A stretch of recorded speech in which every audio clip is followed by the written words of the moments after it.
শুভম শুভম সাহাকে তার কাছে একটি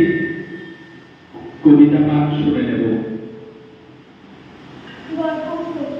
বইছে হওয়া উত্তরে গল্পগুলো উত্তরে চলছে এটে উত্তরে শীতের মোড়া সত্তরে এগিয়েছে তার খুব ব্যথা রূপকথা চাই রূপকথা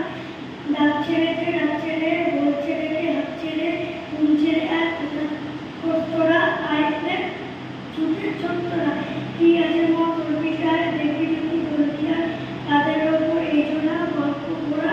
মন ভরা দক্ষি জানা দক্ষি রাজ রাজপুত্র পক্ষীরাজ মন বদলের কারখানা আজ ভবিষ্যৎ কারখানা ভর্তি আমার করতে যায় দেখবি যদি জলদি আয়